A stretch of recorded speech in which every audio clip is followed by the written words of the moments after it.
Quand on ne sait pas ce qu'est la transidentité, on ne peut pas s'imaginer que son enfant est trans. Ma mère, elle a déjà été violente même avant ma transition. Je me souviens que le jour où elle est venue me chercher après cette TS, elle m'a dit non mais vraiment c'est la honte en fait. Enfin, c'est tes trucs de blanc là. Enfin voilà. Ils préfèrent te voir mort, les gens, plutôt que d'être enfin en adéquation avec toi-même. Et tu vois, là, je me dis, est-ce que c'est vraiment cohérent avec la religion, ce qu'ils me disent? Tu vois, pour moi, c'est paix, amour. Ok, t'es dans l'incompréhension, t'es pas ok avec ça, mais accepte-moi, guide-moi. Quand tu vois, Caïs, que ton pays d'origine ne reconnaît pas la transidentité, je parle de l'Algérie, hein, Oui. ne la protège pas juridiquement et la considère comme un acte illégal aujourd'hui, qu'est-ce que ça te fait dans ton fort intérieur? Ça me fait hyper mal au cœur. Ça me fait mal au cœur parce que j'aime mes origines, bien sûr que j'aime l'Algérie, et je remercie mes parents parce qu'ils m'ont jamais amené en Algérie. Mais la plupart du temps, et ça je le dis dans mes lives, la communauté maghrébine souvent me tombe dessus, ouais, clairement. Bonjour Jacob. Salut. Bonjour Caïs. Salut Sam. Jacob, Caïs, vous avez deux parcours différents, deux origines différentes, mais un combat commun, celui d'exister pleinement en tant qu'homme dans une société qui ne vous a pas toujours compris.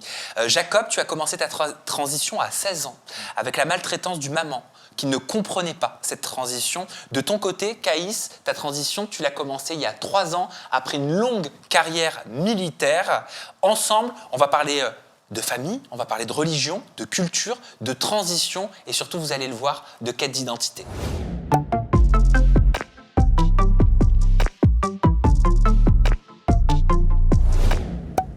Jacob, alors tu es togolo-béninois, tu as 21 ans, tu es passionné par le cinéma, tu as commencé ta transition à l'âge de 16 ans et à ce moment-là, ta famille t'a mis dehors, t'a expliqué sur les réseaux sociaux que tu avais compris très jeune que tu étais différent. Ta maman te contrôlait, c'est ce que tu expliques, te limitait dans ton expression également. Tu dis que cette maman a été relativement, et j'ai envie d'enlever le relativement, mais plutôt très violente avec toi, que ce soit verbalement ou physiquement, quand tu as commencé cette transition. Comment t'expliques, Jacob, cette réaction de la part d'une maman? Alors déjà pour remettre le contexte, ma mère elle a déjà été violente même avant ma transition. Donc en réalité c'est quelqu'un qui déjà à la base était violent. Voilà. C'est quelqu'un qui a mis beaucoup d'attentes sur moi, qui avait beaucoup de projections sur moi et c'est vrai que forcément quand tu attends ton enfant qu'il fasse des enfants, qu'il épouse un homme, etc. En fait elle s'était fait une image de ma vie qui finalement n'était pas du tout ce vers quoi j'allais. Et je pense que c'est ça aussi qui a provoqué une réaction aussi violente en fait. Est-ce que tu penses qu'elle le savait, qu'elle l'avait anticipé, qu'elle l'avait remarqué? Il y avait des signes? Elle t'en parlait? Alors moi j'en ai parlé. J'en ai parlé plus jeune, la fois où j'ai dit au centre de loisirs que j'étais un petit garçon et que je suis rentré et que je lui ai raconté, que j'avais dit toute la journée que j'étais un petit garçon. En fait, il y a des petits éléments comme ça qu'elle n'a pas forcément pris au sérieux. Donc elle prenait un peu à la rigolade en mode « Ah, il a trouvé ça drôle, voilà ». Mais c'est vrai qu'il y avait des signes plus grands quand ma puberté est arrivée, je me cachais, tu sais, je mettais des grands sweats pour cacher mes formes au maximum. Je pense qu'il y avait des signes, mais que le déni était quand même grand et surtout je pense qu'elle manquait de ressources sur le sujet. Et donc quand on ne sait pas ce qu'est la transidentité, on ne peut pas s'imaginer que son enfant est trans. Et toi, les ressources, tu les as trouvées notamment sur Internet. Ça a été une mine d'informations pour toi, les réseaux sociaux, Internet. Il y a beaucoup de parents d'ailleurs qui ont peur d'Internet et quand ils parlent de transidentité, ils disent « Moi, je n'ai pas envie que mes enfants aient accès à ce type d'informations ». Est-ce que toi, tu penses au contraire que c'est nécessaire? C'est nécessaire et puis surtout, ne pas avoir accès à ces informations-là ne rend pas moins trans. En fait, moi j'étais trans mais sans réellement pouvoir poser les mots dessus, tu vois, sans réellement savoir qu'il y avait une solution et que je pouvais continuer de vivre, tout simplement. Si j'avais pas eu accès aux informations liées à la transition, au fait qu'on pouvait prendre des hormones, se faire opérer, moi je ne projetais aucune vie dans la façon dont j'étais, tu vois. Donc j'avais besoin même de ces informations juste pour simplement me dire ok en fait je suis quelqu'un de normal, ça existe et je peux continuer ma vie en fait. C'est vrai que moi, ces informations-là, elles m'ont sauvé d'une certaine manière. J'ai trouvé une communauté, des informations, et c'est vrai que j'aurais pas pu faire sans, en fait. Elles t'ont sauvé, et c'est vrai que tu l'expliques sur tes réseaux sociaux, c'était quelque chose de vital pour toi, cette transition, tu le dis, hein, c'était soit je transitionnais, soit je mourais. D'ailleurs, tu expliques que tu as fait une TS à l'âge de 12 ans, donc tu étais déjà dans une grande détresse, aussi jeune à cet âge-là. Comment tu as vécu le fait d'avoir été seul dans cette volonté de transitionner? Ça a été compliqué. Ça a été compliqué parce qu'en fait, j'ai pu compter que sur des personnes inattendues, j'ai envie de dire. Tu vois, j'ai créé ma communauté sur les réseaux sociaux. Finalement, c'est ma communauté qui m'a pas mal soutenu pendant une longue période. Des amis à moi aussi. Mais c'est vrai qu'en réalité, j'étais très seul et même dans mon quotidien, à l'heure actuelle, je suis encore seul, tu vois. Il y a beaucoup de choses que que je gère tout seul et je pense que je m'y suis habitué. C'est ma vie qui est comme ça et donc je l'ai normalisé. Mais c'est vrai que c'est pas simple. Et c'est pas parce que je suis seul et que je gère tout bien que je ne souhaite pas avoir de soutien en réalité, tu vois. Ta mère, elle la voyait, cette douleur que tu avais? Pas vraiment. Et je pense qu'elle l'a pas vraiment pris au sérieux.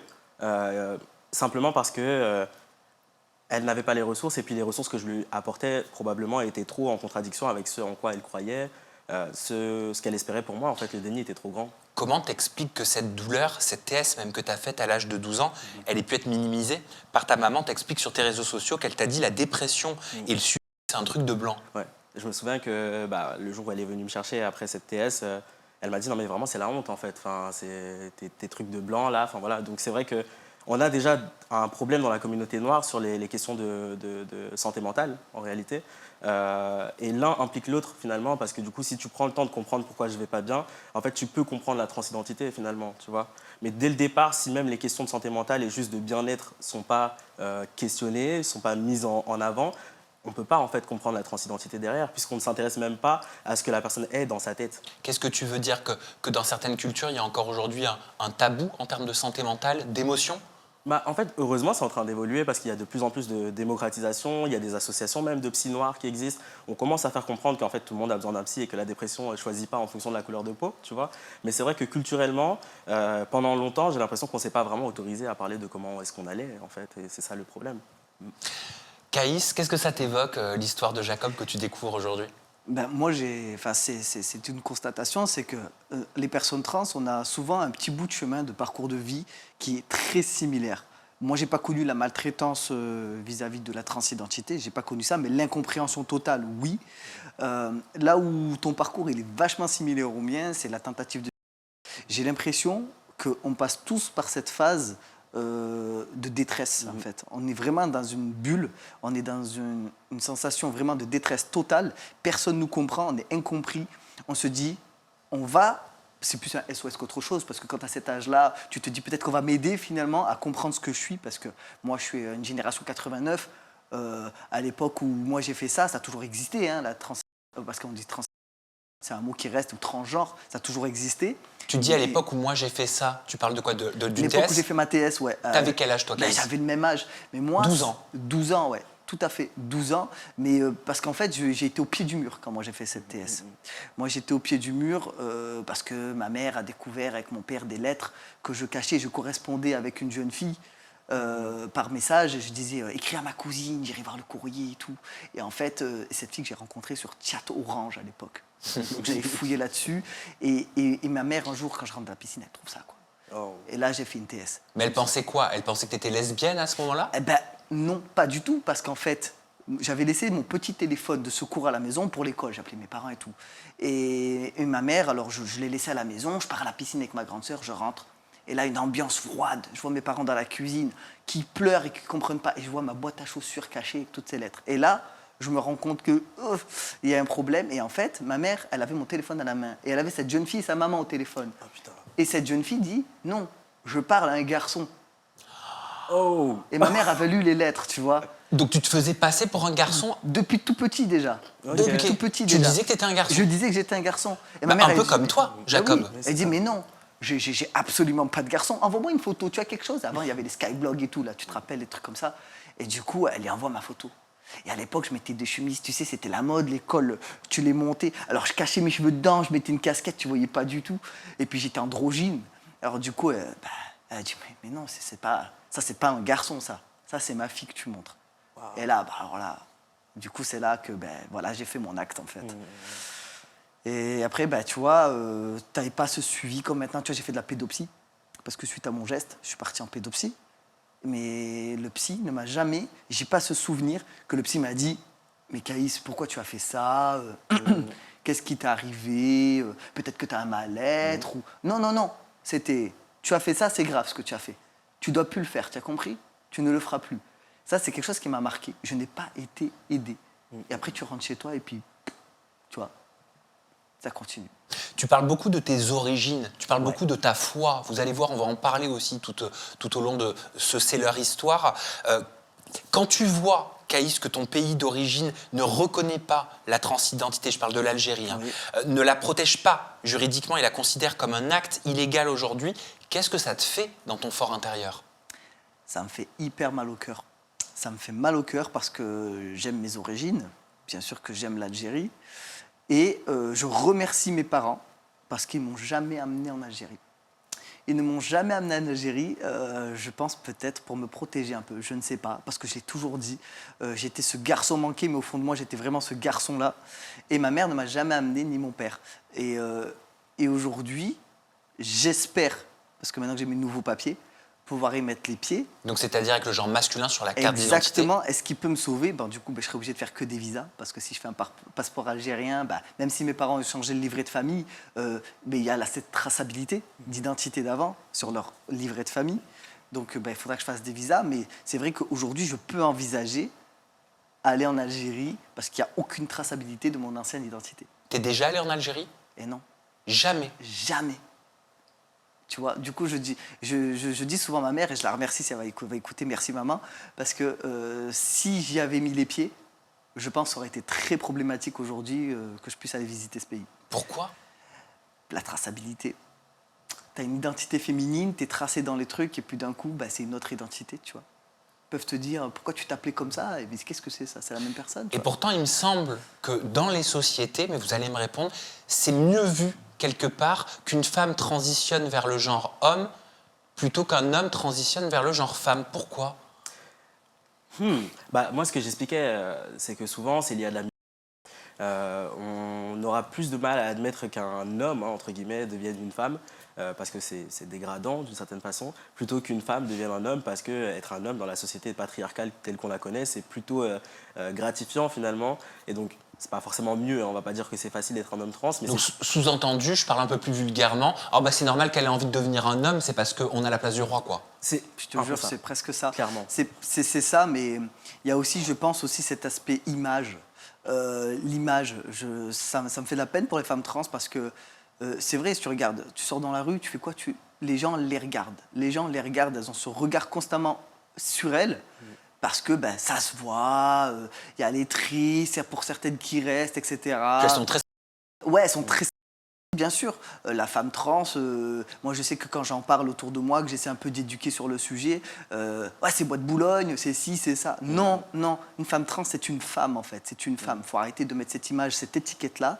Il y a des femmes trans qui mènent leur vie comme tout le monde. Et d'ailleurs, si certaines sont TDS, donc travailleuses du...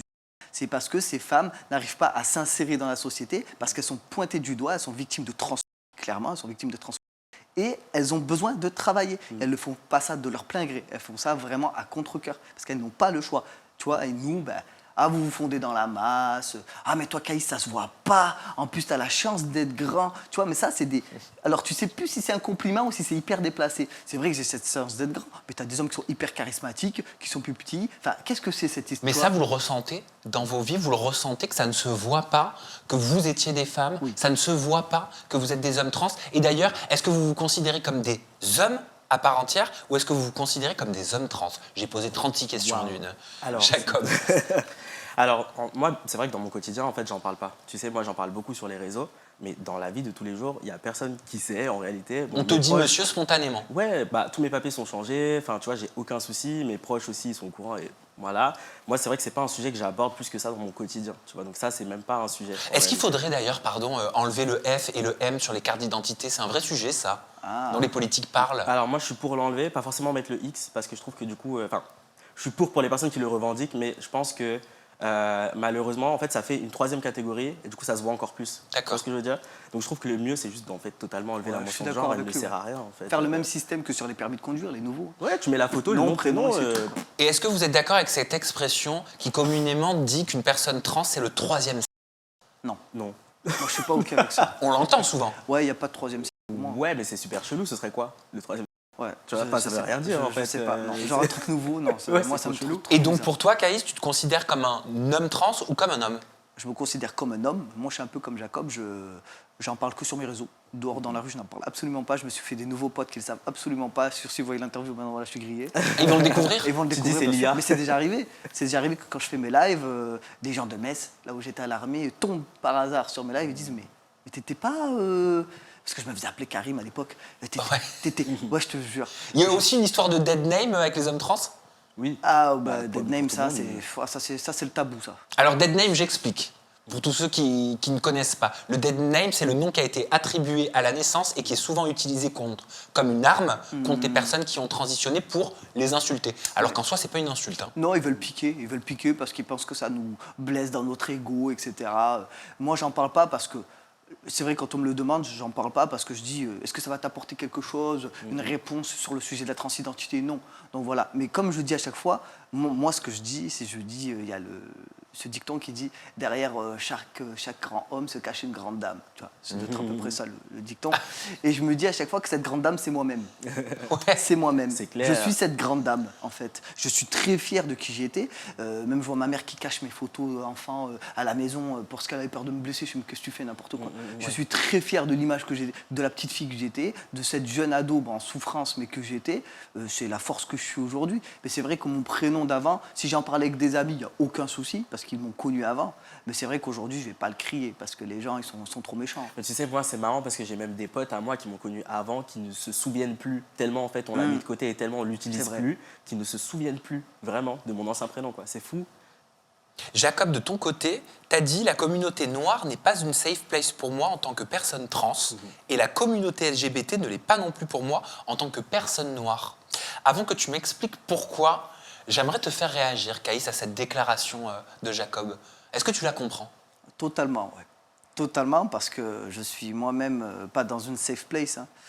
Alors attention, j'ai quand même des messages bienveillants, quand même, ça arrive. Mais la plupart du temps, et ça je le dis dans mes lives, la communauté maghrébine souvent me tombe dessus, ouais, clairement. Je subis du par malheureusement cette communauté-là, mais chaud, quoi. Notamment en lien avec la foi, t'as expliqué À la sur tes religion. réseaux que tu ne voulais même plus, tu n'arrivais même plus à prier. Ça, je vais t'en parler dans Ouais. quelques instants. Mais je veux bien que tu me répondes, Jacob, maintenant. Pourquoi c'est pas une safe place pour toi en tant qu'homme trans, la communauté noire et la communauté LGBT? Ok. Alors déjà, cette phrase, elle représente l'intersectionnalité, en fait. Tu vois, c'est le fait d'être entre deux communautés et que dans les deux cas, il y ait toujours un problème. C'est un peu ça que je ressens, tu vois. C'est vrai que moi, dans les milieux LGBT, je me sens pas forcément à ma place parce que la réalité que j'ai en tant que personne noire n'est pas toujours celle que va avoir un autre mec trans blanc. C'est un fait, tu vois. Un mec trans blanc, il va pas subir le... Moi, je le subis, tu vois. Donc déjà, ça crée en fait des discriminations finalement qui sont propres à mon identité. Donc en fait, tu multiplies les discriminations. C'est exactement ça. Et donc ça s'appelle l'intersectionnalité. Et c'est ce qui fait qu'en fait, dans les milieux LGBT blancs, je vais pas être à l'aise parce que je suis noir. Pourtant, je suis LGBT. Et parmi les personnes noires, je vais pas être à l'aise parce que je suis LGBT. Et ça peut poser problème, tu vois. Donc c'est surtout ça en fait que je souhaitais faire remonter dans cette phrase-là. Mais alors, tu te sens bien où? Dans les communautés noires LGBT. Voilà. De ton côté, Caïs, tu t'es confié, je le disais dans un live TikTok, tu disais ne plus te sentir légitime à prier en tant qu'homme trans. Ce live, il t'a valu énormément de commentaires haineux. Pourquoi? Alors c'est vrai, ouais. En fait, je me suis jamais senti légitime. J'ai toujours eu la foi. C'est vrai, je parle pas de religion dans mes lives, c'est rare, mais j'ai toujours eu la foi parce que je suis quelqu'un de croyant. J'étais à mi-chemin de mon parcours, tu vois. J'étais à mi-chemin de mon parcours, et moi, pour moi, mon parcours, fallait que j'aille jusqu'au bout. Tu vois, il fallait que je termine mes opérations du bas, il faut que je termine pour me sentir vraiment complet. Aujourd'hui, je me sens complet parce que j'ai terminé, donc je me sens homme vraiment bien, apaisé et accompli. Et c'est vrai que j'ai cette question de me dire, je me le souhaite qu'un jour je puisse prier, etc. Parce que je prie dans ma tête et dans mon cœur, mais faire l'acte en soi, je me disais, mais tu te rends compte? Comment tu veux prier là? Tu vas où? Faire l'acte en soi, c'est quoi? L'acte, Ben, c'est le fait de prier sur un tapis de prière, Exactement, par exemple? vraiment. Ou bien d'aller sûr. dans une mosquée? Par exemple, oui, tout à fait. Me rendre dans une mosquée, etc. Et tu te sens pas légitime à ça? Je me sentais pas. Tu te sentais pas? Je me sentais pas. Aujourd'hui, que j'ai terminé cette transition, que j'ai fini, je me dis ok, mais tu vois, ce qui me fait ruminer, ce qui me fait réfléchir, en fait, c'est tout cet environnement-là, ces commentaires que je reçois. Je me dis, est-ce que vraiment j'y ai ma place, en fait? Est-ce que vraiment j'y ai ma place? Parce que ça me met tu vois, ça me fait douter. Je me dis, pourquoi je reçois de haine de la part d'une communauté où déjà j'en fais partie de base, j'ai envie de me rapprocher de eux.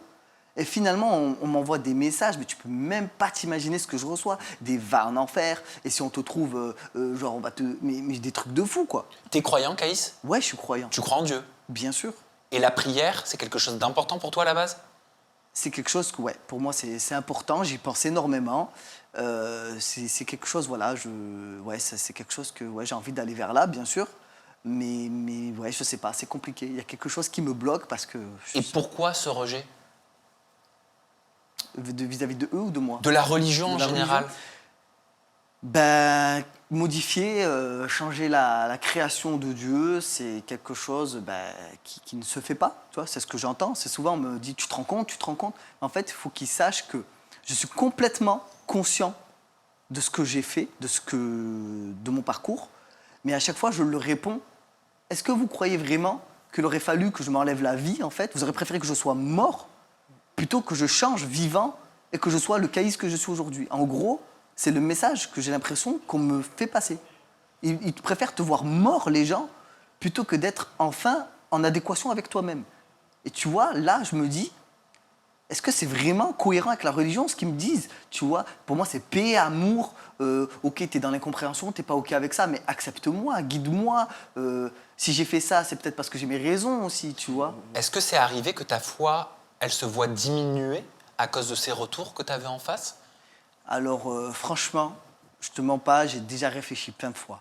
Pas à peu être proche de mon créateur ou quoi que ce soit, mais c'est vrai que je me dis, laisse tomber, c'est peut-être pas pour toi en fait. C'est peut-être pas pour toi. Tu as fait ça. Genre, on arrive à me faire limite croire que c'est très grave ce que j'ai fait, tu vois. Même s'il y a des conséquences forcément, mais et du coup, non, ne viens pas en fait. Tu vois, j'ai l'impression c'est non, ne viens pas avec nous, reste là où t'es. Et puis moi, je me dis, peut-être qu'ils ont raison. Tu vois, et ça, je rumine encore au jour d'aujourd'hui, tu vois. Donc tu es en pleine réflexion. Ah, totalement, ouais. Totalement. Tu as commencé ta transition, Caïs, il y a 3 ans Ouais, seulement. seulement. Et tu as fait 10 ans de service militaire. Ouais, quasi, ouais. Mais ça veut dire que tu as fait ton service militaire en tant que femme. Ouais. On va regarder un extrait vidéo que tu as posté sur tes réseaux sociaux, ça se Allez, passe là. vas-y. Salut, je m'appelle Caïs, j'ai 36 ans, je suis un homme transgenre et j'ai fait l'armée en tant que femme, j'ai fait 10 ans d'armée de terre. À 17 ans et demi, je savais pas trop quoi faire de ma vie, j'avais un CAP agent de prévention de sécurité, j'étais vraiment indiscipliné, etc. Et du coup, je me suis engagé dans l'armée très jeune. À ce moment-là, je savais que j'étais un homme trans, je recherchais la masculinité, je me suis dit, dans cet environnement-là, je me sentirais plus à ma place. Je suis parti en 2009 en Afghanistan jusqu'en 2010 et je suis parti en 2011 au Kosovo. Je suis déjà confié sur ma transidentité auprès d'un collègue qui a un ami maintenant, toujours su. J'ai pas eu besoin de lui dire. Quand je me suis engagé, j'étais sa super meilleure amie. À un moment donné, je parlais avec une fille et il avait cramé que j'avais donné une identité masculine. J'avais les cheveux courts et tout, j'étais jeune, on voyait pas trop la différence. Et il m'a dit, tu te fais passer pour un garçon ou... Et j'avais dit, ouais, j'aime bien, je me sens mieux comme ça et tout. Donc ça veut dire que tu développais une identité masculine pendant 10 ans quand tu étais dans l'armée, mais est-ce que tu disais que tu étais une femme ou tu te faisais passer comme quand tu étais enfant pour un garçon? Alors, au sein même de la caserne et du monde militaire, non, j'étais le personnel féminin. J'étais le personnel féminin. Mais dès que je sortais, que j'avais une permission ou que je pouvais aller dehors, je m'étais fait des copains, des gens d'extérieur, identité masculine. Donc ça veut dire que tu dormais dans les dortoirs féminins. Oui, Ça, comment tu le vivais? très mal, très très mal. Je me rappelle à chaque fois. Alors j'étais perçue comme une lesbienne, forcément, mais bon, au fond de moi, voilà, j'étais très mal à l'aise parce que moi je savais que j'étais homme au fond de moi. Donc c'est vrai que c'est quand ça commençait à se déshabiller devant moi ou quoi, je tournais tout le temps le regard. J'étais hyper gêné, je n'osais pas regarder les filles, quoi. Je ne pouvais pas. Comment c'est accepté la transidentité au sein de l'armée française? Alors, moi, à cette époque-là, on n'en parlait pas du tout, mais j'ai jamais entendu parler. Alors, je parle de l'armée de terre, c'est un monde à part. C'est pas l'armée de l'air, c'est pas la marine, c'est différent.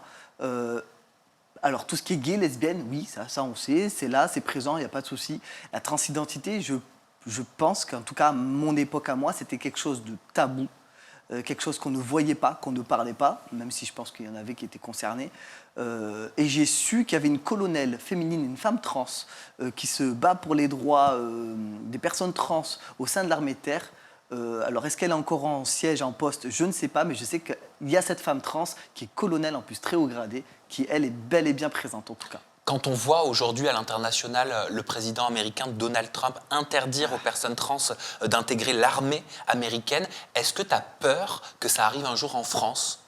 Que ça puisse être appliqué un jour en France ? Ben franchement oui, bien sûr j'ai peur, ouais. J'ai peur qu'on nous trouve 1000 excuses, des prétextes pour pas que l'homme trans ou la femme trans soit accepté. J'ai peur qu'on nous dise oui mais bon, tes changements hormonaux, tu sais, changement d'humeur peut-être, ou pas du tout, ça se contrôle, ça se gère très bien. On est des personnes comme des autres et on est complètement apte, en tout cas si on réussit les tests pour rentrer à l'armée, je vois pas pourquoi, si les tests psychologiques et les tests physiques sont réussis, pourquoi on serait refusé. Et puis- Mais oui, j'ai peur qu'effectivement un jour ça arrive, bien sûr. Jacob. Et puis en fait, au-delà de ça, c'est à perte pour le pays en fait. Parce que si on a besoin de main-d'œuvre et qu'il se passe un truc, qu'on réussit les tests, on va pas nous. Enfin, tu vois, c'est un peu illogique, je Et trouve. surtout quand tu vois la génération de maintenant. Bah oui. Tu vois les jeunes, génération réseau, TikTok, Snap et tout ça. Franchement, tu les vois. S'il y a une guerre, les gars, vous venez, tu vois très bien qu'ils disent absolument pas, j'irai pas. Ouais. Donc déjà, il y a moins de monde qui C'est s'engage. clair. Alors si tu fermes encore plus des portes, il n'y aura plus Et personne. puis nous, enfin, je veux dire, si on va à l'armée, on n'est pas là pour être LGBT. Tu vois ce que je veux dire? Exactement, on est on là est pour un soldats avant objectif. tout, Ben, tout à tu vois. fait. Donc je me dis, c'est un peu étrange de mettre ça en avant comme si c'était prioritaire, quoi.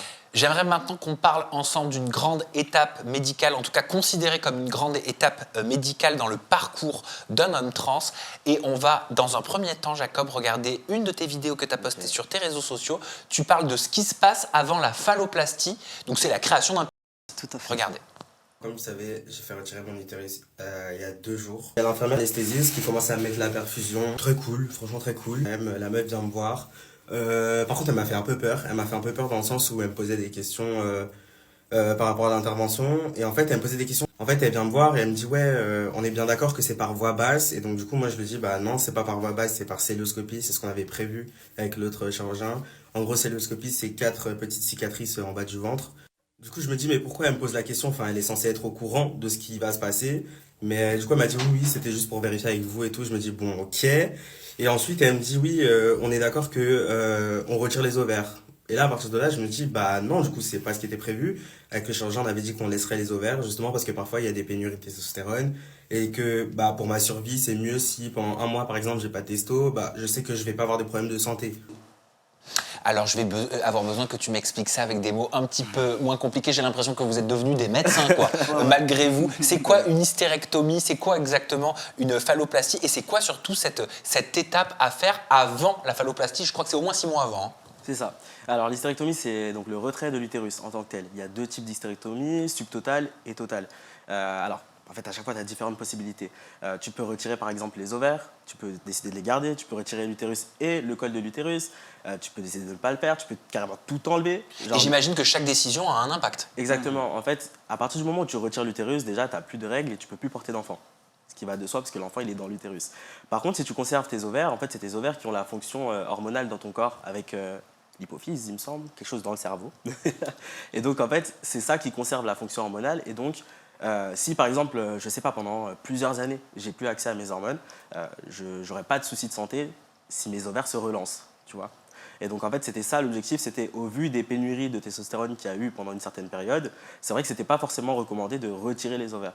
Moi, ça me va totalement de les garder parce qu'en soi, c'est des organes internes. Donc, tu as gardé tes ovaires. Ouais, absolument. Et en fait, ça change rien à ma vie, quoi, parce qu'ils se voient pas et enfin, au contraire, je pense que c'est même une garantie pour l'avenir. Mais est-ce que ça veut dire que tu peux encore produire des ovules?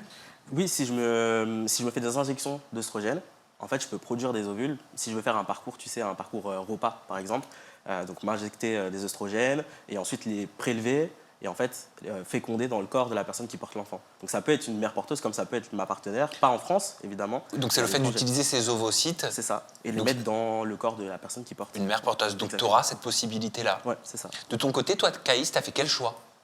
Total. J'ai fait une hystérectomie totale, donc j'ai retiré tout retiré. Donc, c'est le retrait de tous les organes féminins. Tout. Voilà, j'ai tout retiré. Je suis complètement conscient que on ne sait jamais, il peut y avoir une rupture, quelque chose. Je me dis, il y aura peut-être des substituts, du gel, parce que ça existe en gel, pas qu'en injection. Il y a plusieurs produits de marque pharma qui produisent la testostérone. Donc je suis assez cool sur ça et je me dis, même si je préfère. Mais ça veut dire que je comprenne, hein, avec des mots simples, si demain il y a une pénurie de testostérone qui dure dans le temps, qu'est-ce qui va se passer physiquement pour toi? Ah bah ça va être compliqué. Ouais. Je sais que dans le temps, tu peux avoir de la dépression, de la fatigue chronique, et voire après sur la longue durée, si vraiment ça persiste, jusqu'à la fin, je pense. Ça peut être, Ouais, ça peut être vital, quoi. l'ostéoporose. Quelqu'un qui n'a pas d'hormones, parce que mon corps ne produit pas d'hormones, n'en produit plus naturellement. Donc si je n'ai plus d'hormones, mais j'en suis pleinement conscient. J'ai toujours dit, je préfère, s'il faut que je perde la vie, moi c'est quelque chose, tu vois, que même si ça se voit pas, c'est quelque chose que je me refuse. Comme le prélèvement d'ovocytes, c'est quelque chose que je me suis refusé. Pourquoi? Parce que prélever des ovocytes, ça voudrait dire qu'il faudrait que je me pique aux oestrogènes pour que tout se remette bien, parce que la testostérone, ça atrophie les ovaires, ça les assèche, vraiment ça devient des raisins secs. Donc du coup, il faut qu'ils se remettent à bien fonctionner. Donc en gros, il faut avoir des piqûres d'oestrogènes, donc l'inverse de ce qu'on prend la testo. Et puis après, tu as un retour de menstruation. Tu as tout ça qui se remet en place en fait. Et moi, c'est quelque chose que je me refuse complètement. Il est hors de question que je m'inflige ça, en fait, pour que... C'est triste, hein, même sur un parcours de PMA, que ma conjointe porte l'enfant avec mes gènes. Et malheureusement, je lui ai dit non, c'est négatif. Je ne veux pas m'infliger ça. Donc retirer les ovaires, retirer l'utérus, retirer tous les organes reproducteurs féminins, pour toi, tu dirais, avec du recul, hein, que c'est une libération ou que c'est un renoncement? Ou les deux? Les deux. Une délivrance totale. Une délivrance totale. Ça, c'est quelque chose... En plus, je faisais de l'endométriose. Non. Franchement, je suis très, très content d'avoir enlevé tout ça. C'est-à-dire que tu n'as plus l'endométriose depuis? Ah non. Ah bah oui, non, Ah c'est bah non, normal. là, j'étais tapissé, c'était horrible, j'avais des douleurs horribles. Je suis libéré, hein, clairement. Ah oui, oui. Jacob, on va regarder un autre extrait d'une de tes vidéos dans laquelle tu parles de la fameuse opération, la phalloplastie, c'est ça? marche. Pourquoi j'ai choisi la technique de la phalloplastie abdominale plutôt qu'une autre? Déjà, la première différence par rapport à la technique antébracale, donc qui consiste à prendre la peau du bras, c'est que la cicatrice est beaucoup moins visible, beaucoup moins importante. Il y a aussi le fait que ma couleur de peau au niveau de l'avant-bras est différente de celle de mon pubis. Évidemment, vu que la greffe part de plus loin, le risque de perdre le membre, de perdre la greffe, est plus important. C'est vrai que là, la région de prélèvement, c'est la région qui est identique, en tout cas pour moi, hein.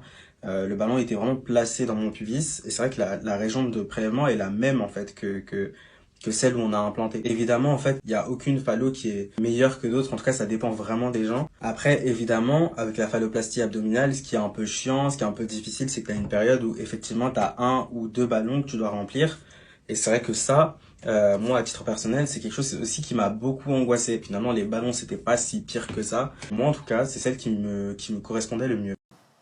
Pareil. Je vais te demander d'utiliser des mots simples, un petit peu moins techniques.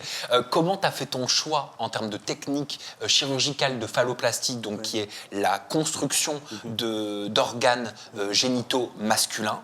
Première question. Et deuxième question, comment on fabrique un... Waouh. Ouais, alors comment j'ai fait mon choix? Déjà, la technique antébrachiale, donc c'est l'avant-bras. Il y avait 2 soucis. Il y avait déjà le fait que ça laisse une cicatrice qui est visible. Hein. Oui. En soi, c'est quelque chose que je me voyais pas forcément assumer sur le long terme. Donc en fait, c'est prendre la peau du bras pour faire une greffe. C'est littéralement de la superficie en fait. Tu vois, donc ça fait comme une grosse brûlure. Que je ne me sentais pas capable d'assumer. Okay. Au-delà de ça, comme je l'ai expliqué, j'ai la peau plus claire ici qu'au niveau de mon pubis, donc il aurait fallu faire en plus du tatouage, pigmentation, etc., sans aucune garantie que ça aurait été pareil. Enfin bon, j'avais un peu la flemme de ça. Et puis, voilà, c'est vrai que moi, tout ça, ne me donnait pas trop envie. J'avais envie d'une cicatrice très légère et pas très visible, en fait. Et là, à l'heure actuelle, j'ai quasiment aucune cicatrice, tu vois. C'est vraiment juste une cicatrice comme ça, un peu comme une césarienne, et qui a très bien cicatrisé en plus. Donc c'était l'objectif. Mais alors s'ils ne te font pas une greffe par rapport à la peau du bras, ils la prennent où cette peau? Alors en fait, ils te mettent des ballons, on appelle ça des ballons, mais en réalité c'est comme des grandes poches qu'on remplit avec du sérum phi, okay. Tu vois, et en fait qu'on place dans l'endroit où on veut prélever. Donc il y a certaines techniques où en fait on va te mettre 2 ballons comme ça. T'as fait la même technique? Ouais, en fait ici, tu as ces ballons, comme il t'explique, c'est des ballons chirurgicaux siliconés qu'on te met à l'intérieur. Et en fait, tu as des espèces de chambres implantables qui sont au niveau de tes hanches. C'est des pastilles comme ça. On voit un peu les formes parce que ça sort un peu sur les côtés. Et l'infirmière, elle vient, elle te pique en fait sur ces chambres implantables et elle injecte sérum physiologique. C'est comme ça que ton ventre il se gonfle. Tu as à peu près à la fin du processus, ça dure à peu près 2 mois et demi. Ah oui, chaque semaine, elle t'injecte, je crois, 150 ml millilitres Ouais. chaque semaine. Ouais, c'est ça. Et tu as à peu près 1,2 litre, voire 1,3 litre par chaque ballon. Donc pour avoir plus de peau, c'est ça Ah, l'objectif. oui, Exactement. tu as un Ouais, ventre ouais. difforme. Quoi. Ah, mais ça veut dire que pendant 2 mois et demi, t'as un ventre comme ça, Tu quoi. commences à gonfler et à la Bah, fin, t'es comme dépend, ça. quoi. Parce que moi, j'ai eu qu'un seul ballon. Mais bon, ça reste la même technique. Mais il y en a qui ont un seul ballon, il y en a qui en ont deux. Les deux ballons, généralement, ils sont vraiment au niveau du Oui, ventre. Hein. oui. Moi, c'était vraiment un ballon au niveau du pubis, tu vois. Donc déjà, c'était bien d'une certaine manière, niveau discrétion. Tu vois, je mets un grand sweat, on voit rien, tu vois. Ouais. Au pire, on pense que ouais, je suis un peu big ou que j'ai un Ouais, gros c'est zizi, ça, tu vois. c'est C'était ça. vraiment ça. Moi, j'étais Mais c'est vrai difforme. que ouais, les deux ballons Difforme. comme ça, c'est... Et c'est quoi le processus quand tu parles avec les médecins? Est-ce que tu choisis la taille, la forme? Bah, je suis désolé, hein, je pose la question, moi j'y connais rien. En fait, Ouais. tu choisis rien de tout ça. Ouais, non. Tu choisis rien de tout ça. Lui, il va se baser sur déjà la peau qu'il a pu te prélever, qu'il peut prendre selon l'élasticité de ta peau. Et tu as aussi, il faut savoir que dans la verge, il y a une prothèse pénienne. Donc en fait, c'est une prothèse pénienne, donc on va dire un tube, tu vois, qui est relié au bout une plaque métallique qui vient se fixer sur le pubis. C'est pour qu'elle soit maintenue. C'est pour la fonction. Et en fait, il faut savoir que ces prothèses-là, Ouais. c'est un fabricant qui les fait. Et tu as des tailles, en fait, tu n'en as pas 15 000. Voilà, c'est 15 cm, 18 cm. Je ne sais pas si elle existe la 20. Je ne veux pas dire, elle existe. Elle va jusqu'à Voilà. 22. Bah, tu vois, voilà. Et en fait, T'es bien 22, informé. c'est trop... enfin, mais après, voilà, c'est trop. Mais en général, il se base sur un 15 et un 18 cm. Peut-être 20 si vraiment il y a un petit souci trop de peau, un surplus de peau. Mais sinon, tu es sur du 15 et du 18 cm. Mais surtout que la peau se détend, en fait. Je sais, Exactement. les gens n'ont pas l'info, mais tu sais, quand tu cicatrises et que tu restes souvent... Ah oui. enfin, en fait, il y a la gravité. Et donc ta Exactement. peau, elle cicatrise, elle se détend et tu gagnes en Donc, centimètres aussi. En après. tout cas, tu choisis pas. Et pourquoi t'expliquer que ton Jacob, il avait dû donc être attaché du nombril à l'entrejambe C'est pendant ça. un certain temps? C'est ça, en fait, c'est à l'étape 2, la ouais, poignée. exactement. La poignée, exactement. En fait, ça Tubulisation. permet que le membre soit irrigué. C'est-à-dire qu'en gros, le sang circule des deux côtés, tu vois. Donc en fait, c'est étendu comme ça et le sang y passe et ça permet en fait au membre de pas pourrir en fait tout simplement, d'être en bonne santé pour ensuite pouvoir être détaché et fonctionner par lui-même d'une certaine manière, tu vois. Et en quelle matière justement est cette prothèse qu'ils mettent? Alors, la matière, je ne Ça sais dépend, pas en fait. du tout quelle matière. Est-ce que Ouais, c'est la pas un matière. silicone ou. Je sais pas ce que c'est. Non, le dessus, oui, mais de toute façon, il y a une tige dedans. L'intérieur, je ne sais pas. Je ne saurais te dire. Je sens une armature, moi. Je ne sais pas Alors, si tu la sens. En fait, tu as des Mais- prothèses qui sont malléables avec plutôt une matière genre type acier, mais en fait, autour, dans tous les cas, c'est siliconé. Hein. On ne te met pas de l'acier genre sous la peau, tu vois. C'est siliconé, mais quand c'est malléable, en fait, il y a forcément une barre de fer ou d'acier, un truc qui Oui. le maintient, tu vois. Par contre, quand c'est en pompe, je sais pas trop. Parce qu'il y a plusieurs systèmes, ouais. Ouais, il y a plusieurs types de prothèses. T'as posté une vidéo aussi, Caïs, sur tes réseaux sociaux par rapport à la phalloplastie, on regarde. Il y a plusieurs opérations. Il y a ce qui est le torse, la torsoplastie, la mammectomie, l'hystérectomie. J'ai plus d'utérus, j'ai plus d'ovaires. Et j'ai fait en plus une fermeture de la profondeur de la cavité. Pour ceux qui veulent aller jusqu'au bout, ça s'appelle la phalloplastie. Et là, il y a 5 opérations, pour ma part en tout cas. Comment on fait par exemple pour avoir une Il y a un système de pompe, de prothèse qui est mise dans la verge. Et ensuite, il y a un mécanisme de pompe avec un liquide, une solution saline. On appuie sur la tête et elle va injecter ce fameux liquide dans la prothèse et du coup, ça fait l'effet érection. Ouais, tu parlais de la fonction. T'as dit fonction. C'est quoi cette fonction? Je savais pas comment dire le truc, tu vois. Mais, Non, mais parce que fonction, tu te dis c'est quoi? Faut appuyer sur un bouton? en fait, les grandes lèvres, il faut savoir que les grandes lèvres se transforment en. Tu vois, tout se modifie. L'aspect de base est modifié. En fait. Donc, c'est les anciennes lèvres. Exactement, c'est tes grandes lèvres. Oui. Donc, plus tes lèvres étaient importantes, plus tu as des têtes plus Pas conséquentes. forcément, non. Il faut Ça peut savoir que, craquer après, faire attention. comme il expliquait tout à l'heure, les ballons, au début, ils sont jusqu'au pubis en bas. Donc en fait, quand ça gonflait aussi au niveau de cette partie-là un peu. Je sais pas si tu as eu ça, toi aussi, je suppose. Ça gonfle un peu, tu vois, donc ça élargit un peu, comme si c'était pour préparer déjà les implants. Parce qu'il faut savoir qu'à gauche, sur le testicule gauche, j'ai un implant, je crois qu'il m'a mis 27 cc, je crois, quelque chose comme ça. Comme les femmes, en haut, nous, on a pareil en bas. Donc, c'est comme des implants mammaires, Exact. mais c'est des Prothèse, implants couillères. C'est des Prothèse implants couillères. testiculaire, ouais. C'est ça. Donc à gauche et sur la droite, c'est la pompe. Alors la est un peu plus grand que l'autre parce que la pompe elle doit faire cette taille à peu près, je pense. Et elle est où la pompe? Et elle est à Dedans. l'intérieur de ma testicule. Elle est à l'intérieur, mais il faut savoir que cette pompe elle est reliée à un tuyau qui est relié lui-même à un réservoir. C'est-à-dire que ici là, j'ai un réservoir. Alors tout est à l'intérieur, bien sûr. Comme dans les voitures pour les essuie-glaces. C'est ça. J'ai un réservoir Ouais, ça avec... passe, ça repart, ça Ouais, passe, c'est un ça circuit repart, ça fermé rentre, si ça. tu veux. Et quand c'est vide, il faut re-remplir le produit, sinon ça ne non, lave plus. il y a- Non, il y a non, rien en fait, qui ça, sort. ça repart, Il y ça a rien repart dans le qui sort. réservoir. Ouais. Tu pompes, ça revient dans la prothèse, Oui. donc ça gonfle. Tu dégonfles, ça repart dans le réservoir. C'est vraiment Exactement, comme ça c'est un que ça circuit fermé. Si tu veux, Ouais. tu as cette pompe, et en haut de cette pompe, tu as un clips. Ok. Donc en fait, si tu veux être en... tu pompes, le C'est long liquide. Je crois qu'il y a à peu près 10, peut-être 10, mais j'ai pas encore testé. Il y en a peut-être encore Ah, 10. parce que tu l'as fait il y a 3 semaines. Eh oui, je peux pas encore, c'est le chirurgien qui le fera le premier. Et donc j'appuie, et là ça injecte. Et quand tu as fait La le solution sérum- saline. Exactement, Donc- c'est du sérum phi. quoi, de D'accord. l'eau. Ce qui est censé remplacer le spermatozoïde. Non, c'est ça pour remplace gonfler. le sang. Ouais, Ça remplace Le le flux sang. sanguin. Bah oui, parce que c'est le flux sanguin qui permet d'avoir une érection. Exactement. Pardon, je suis désolé, je mime les gestes en Mais même non, temps. mais non. Je ne sais pas pourquoi. Je le fais naturellement. Ça remplace le flux sanguin. Mhm. Donc du coup, c'est pour nous aider. En fait, si tu veux, on a cette excitation. L'excitation est présente, tu es excité, mais ça va pas se lever. Donc c'est le coup de pouce. Donc ça remplace le flux sanguin, on appuie, et là ça se lève. Mais il y en a beaucoup qui disent, mais du coup, tu peux durer un rapport pendant des heures, toi alors. Non. En fait, à un moment donné, tu vas avoir un orgasme, sûrement, en tout cas moi j'ai pas de souci avec ça, tu vas avoir un orgasme, et à la fin de cette orgasme, pourquoi continuer? Certes, je vais rester en orgasme, mais je vois pas l'intérêt de continuer, tu vois. Donc bah, là, tu clipses, parce qu'on assimile souvent l'orgasme avec ce qui sort. oui, c'est vrai, Exactement. c'est une grosse Avec erreur, ce qui ouais. sort. Et c'est une grosse erreur, c'est faux.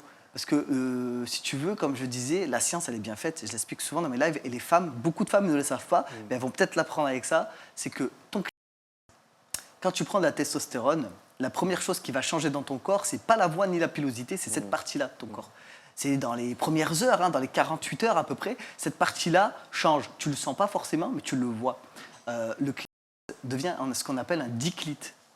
Donc en fait, les femmes, biologiquement, elles ont un clito, mais le clito, c'est le gland de l'homme en fait, mais qui n'est pas développé. Bien sûr. Donc quand tu prends de la testostérone, Il cette s'allonge. partie-là se développe et ça devient un... Ouais, Le diclite, ça peut grandir jusqu'à 2-3 cm. même plus. Même plus, voilà, même plus. Ouais, ouais. Et c'est incroyable. Donc ça n'a plus du tout cet aspect clitoris. C'est complètement autre chose. C'est là que tu te dis, mais en fait, les hormones te modifient ton corps. C'est là que tu te dis, le clito, c'est vraiment le en fait. Et qu'est-ce qui remplace le spermatozoïde? Est-ce que vous avez quelque chose? Non, Non. Pas du tout. il n'y a rien Non, du non, tout. non. Tu as ton hormone, il n'y a rien qui sort. Ouais. C'est tout. Ok. Et en termes de plaisir, comment ça se passe? Ça, Toi, c'est- t'as pas testé encore? Alors, j'ai pas testé, oui et non. Moi, je j'ai pas bricole. arrêté, perso. Pendant tout le parcours, j'ai Ah pas ouais eu de... Moi, non, j'ai pas arrêté non plus. Ouais, non. Non. Les gens j'ai ont tout souvent oublié. tu sais, l'impression que quand tu te fais opérer, Oui. t'arrêtes et tout. Non. Il y a, vraiment, Il y a j'ai des pas solutions arrêté. en fait. Il y a des solutions. Il y a des, Oui. par exemple, les hommes cis. Donc les hommes cis, parce que c'est pas toi, par exemple, tu te sens bien dans ta peau d'homme, tu es un homme, donc tu es un homme cisgenre. Et ben, les hommes qui ont des soucis d'érection, tout, tu sais, ils peuvent acheter dans des shops des manchons Bien ou des sûr. petites prothèses tu sais, pour glisser ta dedans et tout, tu vois. Ben, c'est ce que, clairement, peut-être tu as dû trouver ces solutions-là aussi. Et du coup, en fait, moi, par exemple, j'ai un manchon, je glisse ma dedans, elle m'aide à être un peu, tu vois. Et puis des rapports, bien sûr. Bah oui. On va pas rester sans rien Mais faire. un vrai rapport. Un vrai rapport, est-ce que ça change quelque chose au niveau du plaisir? Est-ce qu'il y a un risque même en faisant cette transition, en faisant cette phalloplastie? Et ça, c'est quelque chose, peut-être que c'est une légende urbaine, mais qu'on entend. Alors souvent chez les trans femmes, qui m'ont expliqué, qui m'ont rapporté que les chirurgiens diraient vous avez une chance sur 2 ou une chance sur 3 de ne plus ressentir de plaisir. Ouais, c'est vrai. Bah, en fait, oui. Est-ce que c'est pareil pour vous? Bah, on sait jamais à l'avance, en fait. Et c'est vrai que je pense qu'il n'y a pas de vérité générale. C'est ça un peu le souci. C'est qu'en réalité, ça dépend vraiment de chacun. Tu vois, il y en a qui gardent des sensations, d'autres qui vont les Exactement. perdre. On peut jamais statuer comme ça de façon En fait, générale. ouais, c'est ça. Il faut savoir aussi que la phalloplastie, c'est un peu à la carte, selon justement, je pense, pour tes relations intimes. Tu as un choix de enfouir ou non ton diclite, donc l'ancien clito. C'est-à-dire que tu peux l'enfouir, c'est-à-dire l'intégrer dans ta vie, ou le laisser extérieur. Mais Ok. il n'est pas visible. Il t'a la il est en dessous, entre tes tu ne le vois pas du tout. Tu as ces deux choix-là. Et en fait, ça, c'est vraiment, genre, par exemple, moi, je ne pourrais pas inciter Jacob à dire enfouis-le, c'est mieux, ou l'enfouis pas. Parce que c'est vraiment propre à ta pratique. Hyper à toi. perso alors. C'est hyper perso. Parce que, par exemple, si tu enfouis ton diclite, peut-être que, je ne peux pas parler pour quelqu'un qui l'a fait, mais peut-être que c'est plus délicat de ressentir réellement quelque chose. Peut-être, tu vois. C'est vrai, en fait, déjà, même la manière que tu vas avoir de te masturber va être différente. tu vois. Exactement. Donc c'est vrai que c'est Parce vraiment qu'il- propre à chacun. Ouais. Il est enfoui sous la peau, tu vois. Ça reste de la peau. Ouais. Donc quand tu vas toucher, tu vas sentir ta peau, mais il est enfoui à l'intérieur. Ok. Tu n'es pas directement sur la muqueuse, on va dire. Tu vois ce que je veux te dire? Donc moins de sensibilité. Exactement. Quelqu'un qui va le laisser à l'extérieur, il va avoir ce choix, cette option d'utiliser ça s'il veut se toucher, par exemple. Ouais. Donc tu as recours à la Mais surtout, en fait, il faut pas oublier qu'il y a l'aspect psy qui joue beaucoup dans le plaisir aussi. Tout à Tu fait. vois, le fait d'avoir un rapport en étant à l'aise avec ton corps et en étant, même parfois, si c'est important pour toi de pouvoir ta partenaire, le fait de pouvoir le faire, Tout à fait. déjà ça c'est un signe d'excitation qui est énorme, tu vois. Je dirais 60. Moi, je sais qu'à Bien sûr. 70 voire 80%, et c'est pour ça que quand on me dit Bikaïs, as-tu des sensations? C'est une question que je ne peux pas répondre. C'est vaste, c'est très très vaste. Moi, je vous mens pas que je sais que sur 10 rapports, j'ai 10 et je sais que mon psychologique, il rentre en compte fois 80%. Ça c'est clair. Mais est-ce qu'il y a une différence de sensation entre une relation dans le corps féminin et dans le corps masculin? J'ai pas connu ça, moi. Alors, c'est toujours difficile de répondre à cette question parce que on n'est pas des hommes cis non plus, tu vois. Et donc, en fait, c'est comme si tu me demandais est-ce que je ressens la même chose que toi, Sam, tu vois. Ouais. C'est pas possible de savoir. Je pense que la question à poser, c'est plutôt est-ce que mes sensations sont les mêmes qu'avant, tu vois, plutôt que de parler de façon globale. Mais t'as raison, merci de me tu vois. corriger. Ouais, parce que c'est vrai que, bon, moi, je peux pas savoir ce que les hommes cis ressentent. Je me doute, Et on peut pas mais on savoir. peut pas savoir, tu vois Non, ce que je veux non, dire. non, Donc, dire est-ce que c'est comme les hommes cis, je pourrais jamais te dire, tu vois. Par contre, ce que je peux dire, c'est que c'est mieux qu'avant, personnellement, parce Oui. que en fait, je suis déjà beaucoup plus à l'aise dans mon corps. T'es en Et ça, c'est adéquation juste avec fou. toi-même. Mais ouais, c'est juste fou. Moi, je sais qu'à l'époque, je pouvais avoir des rapports et ne même pas être là émotionnellement. C'est-à-dire que je suis en train de coucher avec toi, je pense à ma liste des courses. Tu vois ce que je veux dire? Je suis en train de penser à d'autres trucs tellement je suis pas capable d'être là, présent avec toi pendant l'acte, tu vois. Ouais, ouais. Donc déjà, ça change tout en fait. Psychologie, quoi. Ouais. Vous avez des copines Ouais. Ouais. ou des femmes, je sais pas. Ouais, copine. Enfin, copine. Ouais, je vois quelqu'un. Ma Vous êtes- conjointe. Vous êtes en couple depuis longtemps avec vos conjointes ou c'est récent? Non, c'est récent pour moi. C'est récent pour toi. Ouais, Et toi, 2 ans. Caïs? 2 ans? Ah, quand même. Ouais. Bon, ça commence à faire. Est-ce que vous l'avez dit, je suis un homme trans au départ? Alors moi, j'ai pas trop eu le choix. On m'a trouvé sur TikTok. Ouais. Ok. Elle me dit ouais, menteur. T'es un menteur et tout. Mais à quel moment toi t'es un mec trans et tout. Après on est devenus copains et puis voilà. Mais non, moi c'était cool. En plus, elle était pas trop portée sur ça, tu vois, en plus. Mais c'est que tu lui plaisais si elle t'a contacté. Mais quand ouais, même. mais tu sais qu'en plus, elle me disait, mais moi, je comprenais pas, je me disais, qu'est-ce que c'est que ça, trans, pas trans. Elle était vraiment pas du tout dans ça. Et elle, c'est une femme hétéro-cis. Ouais, c'est ça, hétéro cis. Et vraiment, elle, c'était un univers que elle comprenait pas, quoi. Tu vois, genre italienne, chrétienne, qu'est-ce que c'est, quoi. Tu vois. Et Elle avait eu des couples avec des hommes cis hétéros avant. ah oui. Elle a connu que ça, quoi.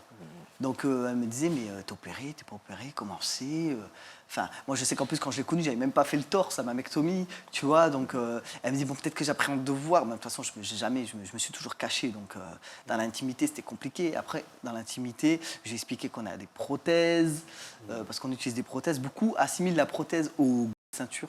D'accord, Non, ok. c'est pas du tout c'est pas pareil. du tout Ah, pareil. bah parce que je croyais ça. Non, Eh ben, non, pas non. du tout, tu vois. Une prothèse, C'est beaucoup plus réaliste déjà. c'est beaucoup plus Ouais. réaliste et puis c'est vraiment conçu pour l'homme trans.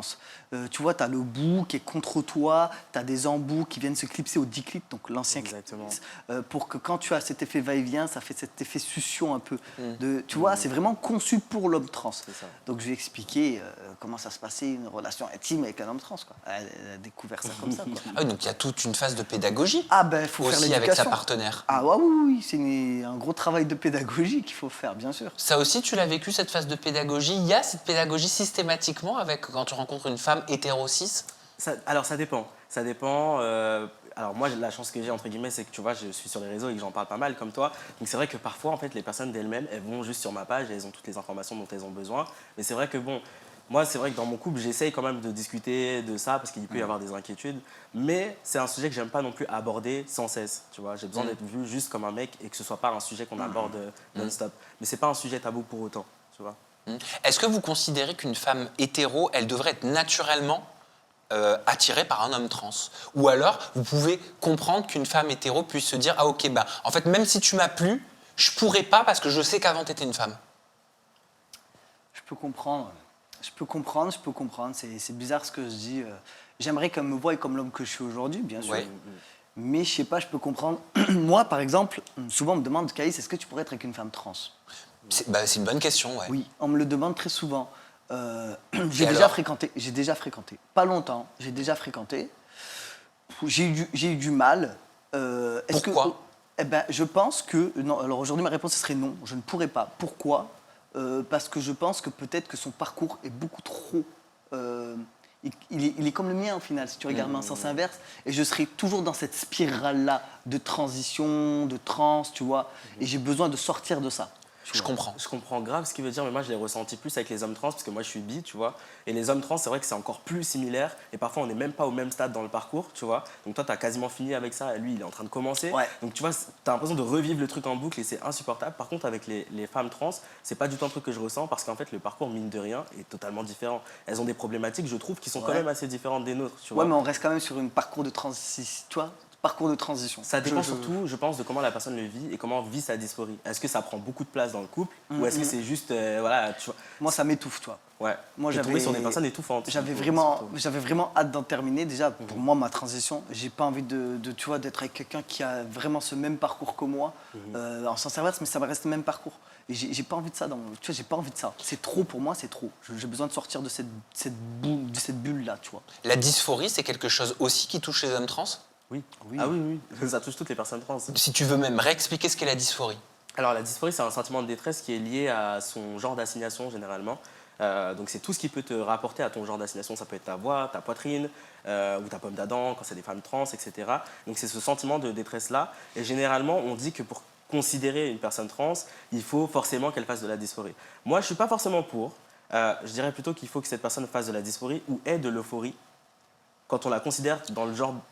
le contraire de dysphorie, c'est euphorie. C'est ça. Oui. Parce que pour moi, l'euphorie, c'est quand on est heureux. C'est ça, Ouais, oui, c'est c'est ça.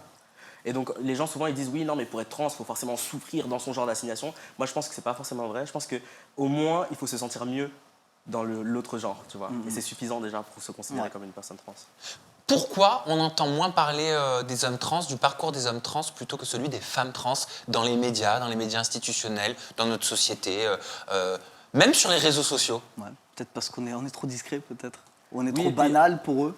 C'est trop, je sais pas. Oui, et puis, alors déjà, les femmes sont les femmes de manière générale. Ouais, Et ce que vous une femme- expliquiez en intro. C'est Ouais. ça, donc une femme de manière générale est mais une femme à pénis encore plus, tu vois. On a cette idée d'ailleurs de Exactement. femme à pénis en plus. Exactement. D'ailleurs, dans le milieu, ça s'appelle des licornes. Ouais, Ah ouais tu vois. C'est ce que Auriel de Frenchy Shore m'avait expliqué. Ah oui, et puis tu sais, c'est pas pour rien qu'il y a une catégorie femmes trans sur les sites, tu vois. C'est pour te dire à quel point, carrément, elles sont sexualisées, tu vois. Il n'y a pas de catégorie homme trans?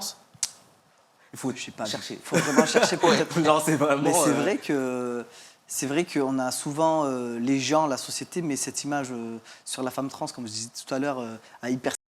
Parce que bon, faut voir sur quoi. T'as des profils un peu, t'as tout profil. Hein. Quand tu vas sur les réseaux, tu trouves un peu de tous les profils. C'est vrai que quelqu'un qui connaît pas du tout la transidentité, qui découvre et qui tombe sur un profil atypique des réseaux, bah, je suis désolé, on a tous déjà swipé sur TikTok, on tombe sur des profils, tu te dis mais on est où là, tu vois. C'est un peu le zoo, je suis désolé, hein, moi je dis les choses. Je peux comprendre que certains ne comprennent pas, tu vois. Mais il faut se dire que la femme trans, ça reste quand même une femme et que c'est pas forcément ce qu'on peut voir, les dingueries sur lesquelles on peut tomber sur les réseaux, etc. Il y a des femmes qu'on croise dans la rue, on ne sait pas du tout leur passé. Et c'est comme nous, hein, ouais, c'est vrai qu'elles sont souvent hyper. Et tout de suite, de toute façon, la question qui revient, que ce soit à nous comme aux filles, c'est t'as quoi entre les jambes, tu vois. Donc en fait, comme si cet attribut-là va définir qui tu es en fait finalement, tu vois. L'homme, la société, tout de suite, c'est le sexe, tu vois. C'est la première, même pas de bonjour des fois. Hein. Ils viennent, ils te disent même pas bonjour, salut, non. C'est t'as quoi entre les jambes. C'est quelque chose qui obsède les gens, savoir ton entrejambe. Et ça, je trouve ça incroyable. Est-ce que moi, dans la rue, je te demande ce que tu as entre les jambes? Pas du tout. Tu vois? Pourquoi on est obstiné à savoir? C'est cette curiosité malsaine. Tu vois, pour moi, c'est la curiosité malsaine. Pour conclure, Jacob, Caïs, qu'est-ce que vous aimeriez dire l'un à l'autre? Vous avez deux corps différents, deux origines différentes, deux parcours différents. Vos histoires de vie vous réunissent au niveau de certains aspects. Ouais. Qu'est-ce que vous aimeriez vous dire en conclusion à chacun? Moi, franchement, de l'histoire que j'ai écoutée tout à l'heure, tu as vu dans les backstage, je te disais, mais ça me touche en fait. Parce que c'est vrai, on se voit sur les réseaux sociaux, on se swipe, on regarde, mais en fait, on ne connaît pas le vécu de l'un de l'autre. J'ai appris son histoire, moi, ça m'a peiné de fou. Et franchement, moi pourtant, je te connais pas, hein, et j'espère qu'on va continuer à se connaître après, mais je suis fier de toi, en fait. Genre, je suis vraiment fier. J'ai des frissons, je te jure, quand je te le dis. Je suis vraiment fier de toi, de fou. Parce que ce que tu as vécu, cette violence psychologique et physique, c'est quelque chose qui me touche énormément. J'ai eu cette chance de ne pas connaître ça, et merci, mais je sais parce que d'autres personnes qui nous écoutent, là, ils se reconnaissent à travers ton histoire. Je sais qu'il y a des gens qui sont ton histoire, je sais qu'il y a des gens qui sont comme dans mon histoire, mais toi, vraiment, ça me touche. En tout cas, je voulais te dire que je suis fier de toi, franchement, de ton parcours, et marche la tête haute, franchement. Et en tout cas, même si des fois, tu disais tout à l'heure que tu te sentais seul, des fois, même si tu n'es pas accompagné, mais en fait, tu n'es pas seul, mon gars. Moi, franchement, je le dis à chaque fois, mes DM sont ouverts, même, tu m'appelles, ou même on se capte, Paris-Marseille, je le fais, regarde, aujourd'hui, je suis là.